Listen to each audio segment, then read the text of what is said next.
새벽을 깨워 또 기도의 자리에 나오신 모든 성도님들을 주님의 이름으로 환영하고 축복합니다. 사랑의 하나님, 오늘 하루도 새벽을 깨워 이 자리로 우리를 인도하여 주시고 또 기도로 하루를 시작하게 하신 은혜 참으로 감사합니다.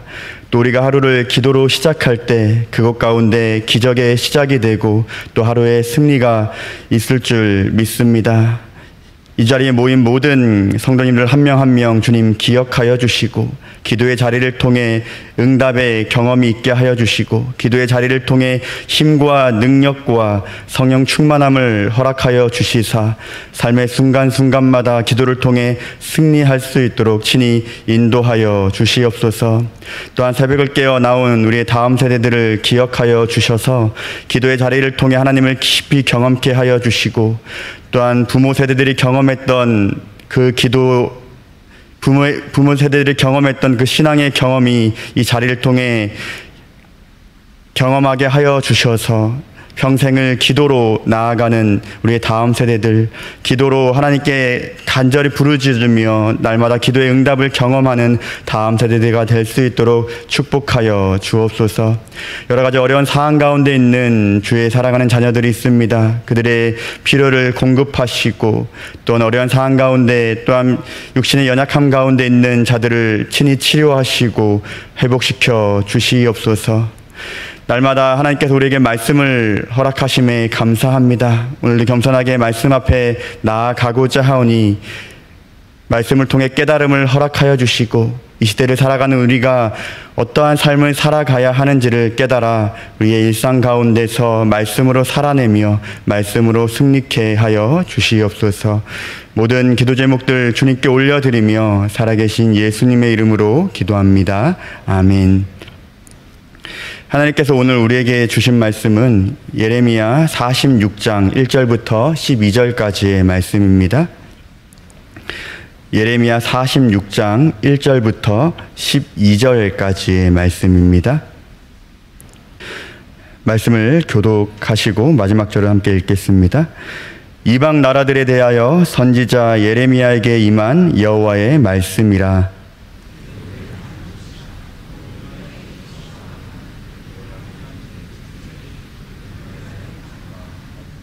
바벨론의 느부갓네살 왕에게 패한 애굽의 왕 바로느고의 군대에 대한 말씀이라. 너희는 작은 방패와 큰 방패를 예비하고 나가서 싸우라. 너희 기병이 말에 안장을 치워 타며 투구를 쓰고 나서며 창을 갈며 갑옷을 입으라. 여호와의 말씀이니라. 내가 본즉 그들이 놀라 물러가며 그들의 용사는 패하여 황급히 도망하며 뒤를 돌아보지 아니함은 어찌미냐. 두려움이 그들의 사방에 있음이로다. 발이 빠른 자도 도망하지 못하며 용사도 피하지 못하고 그들이 다 북쪽에서 유브라데 강가에 넘어지며 엎드려지는도다. 강의 물이 출렁임 같고 나일강이 불어남 같은 자가 누구냐. 애굽은 나일강이 불어남 같고 강물이 출렁임 같도다. 그가 이르되 내가 일어나 땅을 덮어 성읍들과 그 주민을 멸할 것이라. 말들아 달려라. 병거들아 정신없이 달려라. 용사야 나오라. 방패 잡은 구스 사람과 붓사람과 활을 당기는 루딤 사람이여 나올지니라 하거니와. 그날은 주 만군의 여호와께서 그의 대적에게 원수 갚는 보복이리라. 칼이 배부르게 삼키며 그들의 피를 넘치도록 마시리니 주 만군의 여호와께서 북쪽 유브라데 강가에서 희생 제물을 받으실 것이미로다. 처녀딸 애굽이여 길르앗으로 올라가서 유향을 취하라. 내가 치료를 많이 받아도 효력이 없어 낫지 못하리라. 내 수치가 나라들에 들렸고 내 부르짖음은 땅에 가득하였나니 용사가 용사에게 걸려 넘어져 둘이 함께 엎드려졌음이라. 아멘. 오늘은 하나님 아버지의 마음이라는 제목으로 잠시 말씀을 나누고자 합니다. 매주 금요일이면 1층 유치부실에서 태권도 발레 교실이 진행이 됩니다. 이전에는 스치듯 지나가고 진행이 되는구나 이 정도만 생각했는데 올해부터는 좀 특별하게 더 관심을 갖게 되었습니다. 왜냐하면 제 딸이 발레 교실에 참여를 하고 있기 때문입니다. 이전에는 그냥 스치듯 지나갔지만 요즘에는 집중해서 쳐다보곤 하는데요. 여러 아이들이 있지만 특별히 제 딸에만 집중되는 것이 부모의 마음이 아닌가 싶습니다. 발레복을 입고 어설프게 취하는 동작을 보면 잘하든 못하든 이렇게 아빠 미소를 짓게 만듭니다. 많은 분들이 그런 경험 하셨으리라 생각합니다. 운동장에 수많은 아이들이 있지만 우리 딸, 우리 아들에게만 집중이 되고 그 아이들의 작은 동작 하나하나가 보이는 그런 것이 바로 부모의 마음이 아닌가 싶습니다. 자녀를 키우면서 저를 키웠던 부모님의 마음도 깊이 깨달아 알아가지만 무엇보다도 하나님 아버지의 마음이 이런 것이 아닐까라는 그러한 경험을 날마다 하고 있습니다. 이러한 부모의 마음이 바로 이스라엘을 향한 바로 하나님의 마음이었습니다. 세계에 수많은 열방들이 있지만 하나님은 언제나 이 이스라엘에 집중하셨고 하나님 눈에는 이스라엘만 보인 듯 해 보입니다. 그래서 하나님은 이스라엘을 위해서 친히 지도자 모세와 여호수아를 세워주셨고요. 사사와 선지자들을 보내시어 끊임없이 하나님의 말씀을 선포하셨습니다. 뿐만 아니라 독생자 예수 그리스도를 그들에게 보내시기까지 하셔서 그들이 언제나 돌이키기를 원하는 그러한 하나님의 모습을 우리는 성경을 통해 보게 됩니다. 그러나 성경에 등장하는 이스라엘을 보면 이 하나님 아버지의 마음을 기쁘시게 하기보다는 하나님의 마음을 아프게 하고 슬프게 하는 그러한 모습들이 너무나 많이 등장합니다. 그들은 하나님을 섬기기보다는 동시에 여러 이방 나라들의 신들을 섬겼고요.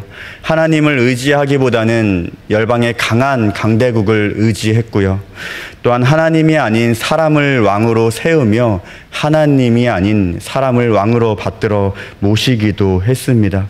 그럼에도 불구하고 하나님 아버지는 자녀 이스라엘을 끝까지 포기하지 않으셨음을 우리는 성경을 통해 보게 됩니다. 오늘 본문인 46장부터 51장까지의 말씀은 이방 나라들의 심판에 대한 그런 기록이 되어 있는데요. 가장 먼저 등장하는 나라가 오늘 읽었던 본문의 애굽입니다. 왜 애굽이 가장 먼저 등장하고 있을까요? 당시 이스라엘이 가장 많이 의지했던 나라가 애굽이었기 때문에 바로 애굽을 가장 먼저 등장시키고 있습니다. 지금도 그렇지만 특별히 과거에는 이 강력한 군사력을 가지고 있어야 강대국이 되었는데요. 애굽은 이 고대 근동에서 최고의 군대와 무기를 갖춘 나라였습니다. 오늘 본문에 보시면 3절에 작은 방패, 큰 방패를 애굽이 가지고 있다 이렇게 기록이 되어 있는데요. 작은 방패는 이 상체를 보호하는 방패고 큰 방패는 전신을 보호할 수 있는 당시로서는 최첨단의 무기였다고 합니다. 또한 이어지는 4절에 보면 기병이라는 단어가 등장하는데요. 애굽은 다른 어느 나라보다도 이 기병 부대가 잘 갖추어진 나라였습니다. 기병은 잘 아시다시피 말을 타는 군사였는데요. 고대 전투에서는 이 기병의 숫자가 얼마나 많으냐에 따라서 이 전쟁의 승패가 좌우되기 때문에 이 기병 부대가 잘 갖추어졌다, 이 말은 애굽이 그만큼 강력한 힘을 가졌다라는 의미가 됩니다. 이러한 강대국 애굽에 비해 이스라엘의 상황은 어떠했을까요? 어느 나라보다도 약했던 약소국이었습니다. 이스라엘은 애굽에 비해 450년이나 늦게 기병대가 활용됐을 정도로 군사력이 너무나 약한 나라였습니다. 그리하여 이스라엘은 끊임없이 주변 나라에 이리 치이고 저리 치였습니다. 마치 우리나라가 과거로부터 끊임없이 외세 침략을 당했던 것처럼 그러한 역사를 가지고 있는 나라가 바로 이스라엘입니다. 당시 약소국이었던 이스라엘은 자신들이 살아남기 위해 선택한 방법이 바로 강대국 애굽 편에 서는 것이었습니다. 우리가 약하기 때문에 강대국인 애굽 편에 서 있으면 강대국인 애굽이 우리나라를 도와줄 거야. 그들로서는 최선의 방법이 바로 애굽 편에 선택한 것이었습니다.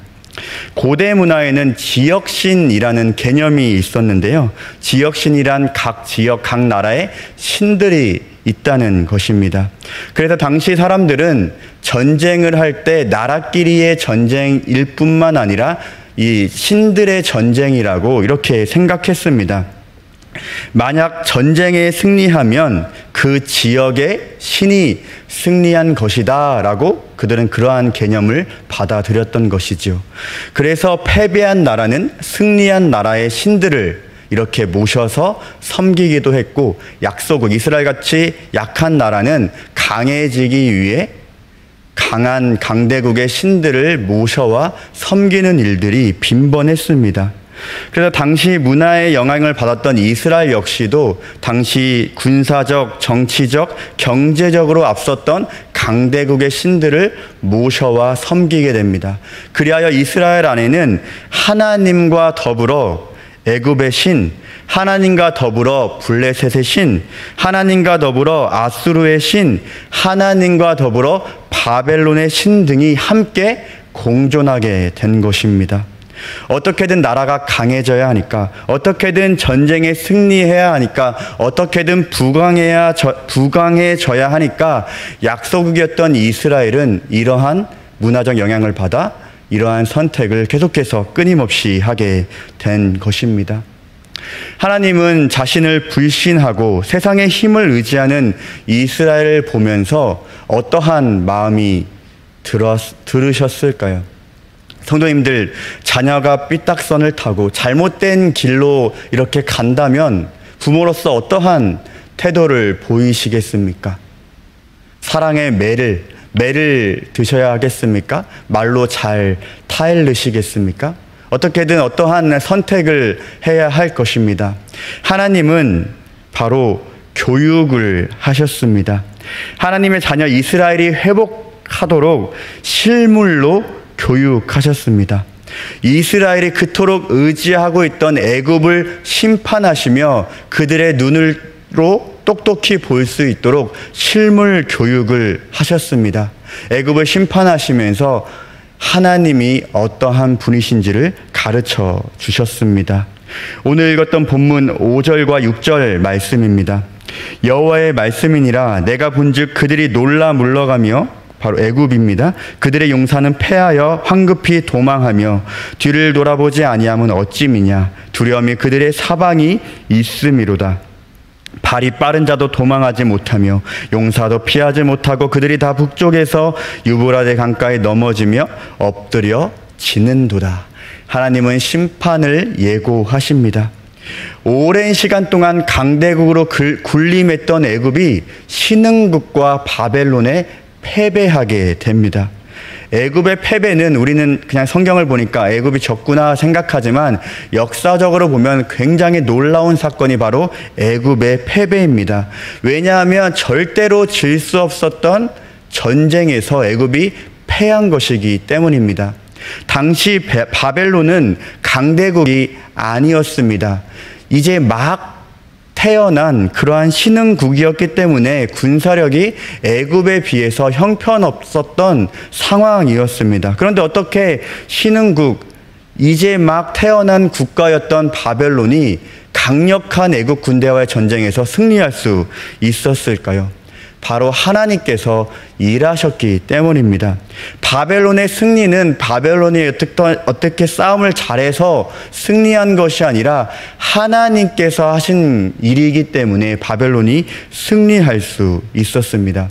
그렇게 바벨론에게 패한 애굽은 오랜 세월 동안 강대국에서 약소국으로 살아가게 됩니다. 바벨론에 의해 패배한 이후에 페르시아의 정복을 당하기도 하고 그 이후에는 헬라에 정복당하는 이러한 약소국 신세가 됩니다. 그 예언을 바로 오늘 본문의 11절 말씀에 하고 있습니다. 11절 말씀에 처녀딸 애굽이여 길르앗으로 올라가서 유향을 취하라. 내가 치료를 많이 받아도 효력이 없어 낫지 못하리라. 낫지 못하리라. 너희는 앞으로 낫지 못할 거야. 이렇게 예고하시고 그 예언이 이후에 성취가 된 것입니다. 하나님은 애굽을 심판하시며 하나님이 어떠한 분인가를 가르쳐 주셨습니다. 하나님은 어떠한 분입니까? 이스라엘만을 다스리는 분이 아니라 온 세상을 다스리시고 통치하시는 분, 바로 그분이 이스라엘이 믿고 있는, 우리가 믿고 있는 하나님입니다. 온 세상 모든 나라는 하나님의 주권 아래에 있고 지금도 여전히 하나님은 통치하고 계십니다. 전쟁의 승패도 나라의 흥망성쇠도 모두 하나님의 손에 달려 있습니다. 우리는 날마다 이것을 기억하며 살아가야 합니다. 우리는 하나님의 자녀입니다. 모두 동의하시지요? 그렇다면 과연 나는 하나님의 자녀답게 살아가고 있는가? 성경에 기록되어 있는 이스라엘의 이러한 모습들을 보면 참 저의 모습과 닮은 것 같다라는 생각이 듭니다. 성도님들은 어떠한가요?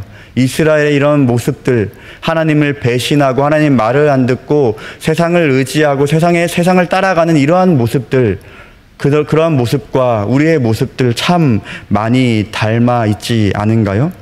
인생을 살면서 우리는 이 모양 저 모양으로 이러한 어려움을 겪게 되는데요. 인생의 어려움을 겪을 때 우리는 어떠한 것을 의지하고 있는가 한번 생각해 볼 필요가 있습니다. 하나님만 의지해야 해, 하나님만 의지해야지 라고 쉽게 말을 하고 저는 강단에서 설교하지만 실제 삶에서 하나님을 전적으로 의지하지 못할 때가 얼마나 많은가를 돌아보게 됩니다. 보통 사람들은 어려움을 해결할 때 어떠한 방법을 찾습니까? 돈을 의지하고 사람을 의지합니다. 이왕이면 돈이 많아야 행복하고 평안할 수 있다고 생각하기 때문에 평생을 돈의 신을 모시고 돈을 쫓아 살아갑니다. 통장에 잔고, 부동산, 연금, 보험, 주식, 펀드 등등을 의지하며 그것에 관심을 두고 살아갑니다. 이왕이면 돈이 있어야 나의 당장의 문제가 해결될 것 같고 평안한 노후를 보낼 수 있다고 생각하며 살아갑니다. 그렇기 때문에 무엇인가를 선택할 때 경제적인 부분이 우선순위가 되어 선택할 때가 참 많이 있습니다. 이것을 하면 돈을 많이 벌 수 있지 않을까? 이러한 직업을, 이러한 진로를 앞으로 여기에 투자하면, 주식을 하면, 펀드를 하면, 보험을 들어놓고 있으면 이러한 선택을 하며 살아갑니다. 그런데 이러한 사람들의 모습을 보면 선택에 있어 그리스도인이나 비그리스도인이나 큰 차이가 없어 보이는 것이 사실입니다. 또한 나를 도와줄 수 있는 친구, 문제를 해결해 줄 수 있는 사람이 곧 능력이고 권력이라고 생각하기 때문에 또 우리는 학연, 지연, 혈연 등을 의지하며 살아갑니다. 어떤 이들은 인맥 관리를 위해서, 또 어떤 이들은 자신의 직업인 영업을 위해서 교회를 다니는 분들도 많이 계시다라는 이야기를 듣기도 합니다. 어쨌든 돈이든 인맥이든 있어야 행복하고 평안한 것 같고 반대로 없으면 불안하고 초조하고 걱정 근심이 가득한 그러한 연약한 모습이 우리의 인생이 아닐까 생각해 봅니다. 그런데 우리의 아버지 되신 하나님께서 자녀된 우리에게 이러한 말씀을 주셨습니다. 마지막으로 말씀 하나를 찾아서 함께 읽어보기를 원하는데요. 예레미야 29장 11절 말씀입니다. 예레미야 29장 11절 말씀, 이 말씀을 함께 보고 말씀을 맺도록 하겠습니다. 예레미야 29장 11절 말씀에 보시면 함께 같이 읽어볼까요? 시작. 여호와의 말씀이니라. 너희를 향한 나의 생각을 내가 아나니 평안이요 재앙이 아니니라. 너희에게 미래와 희망을 주는 것이니라. 아멘. 하나님께서는 분명히 우리에게 평안을 이미 허락하셨고 미래와 희망도 허락하셨는 줄 믿습니다. 우리에게 약속하셨습니다. 나는 나의 자녀인 너희에게 평안, 미래, 희망을 주겠다. 평안과 미래, 희망은 세상으로부터 나오는 것이 아니라 돈을 의지하고 사람을 의지할 때 나오는 것이 아니라 하나님 편에 서 있을 때 하나님을 의지할 때만 나오는 것이라 하나님은 말씀을 통해 우리에게 약속하셨습니다. 정말로 이 말씀을 신뢰하고 계십니까? 평안, 미래, 희망이 모든 것이 하나님 손에 달려있다. 이 믿음이 우리에게 필요합니다. 이 말씀을 믿고 우리는 삶을 살아가는 가운데 하나님만을 전적으로 신뢰하며 살아가야 할 것입니다. 그러나 믿습니다. 이 말씀을 우리가 믿습니다. 이렇게 이뤄질 것을 믿습니다. 이렇게 다짐하고 결단하고 수없이 되뇌인다고 믿어질 수 있는 것은 아닙니다. 그래서 하나님은 평안, 미래, 희망을 약속하신 이후에 어떻게 이것들을 할 수 있는지 그 방법을 이어지는 12절과 13절 말씀을 통해 그 방법을 가르쳐 주셨습니다. 너희가 내게 부르짖으며 내게 와서 기도하면 내가 너희들의 기도를 들을 것이요 너희가 온 마음으로 나를 구하면 나를 찾을 것이요 나를 만나리라. 바로 기도할 때 이것이 가능하다 가르쳐 주셨습니다. 우리가 어떻게 하나님을 전적으로 신뢰할 수 있겠습니까? 바로 이 기도의 자리를 통해 그것이 가능하다 우리에게 가르쳐 주셨습니다. 기도의 자리를 통해 네가 의지하는 것, 네가 생각하는 것 내려놓고 삶을 시작해라, 하루를 시작해라 우리에게 가르쳐 주셨습니다. 기도의 자리에서 너의 걱정, 너의 염려, 너의 모든 생각들 내려놓고 하루를 시작해라 가르쳐 주셨습니다.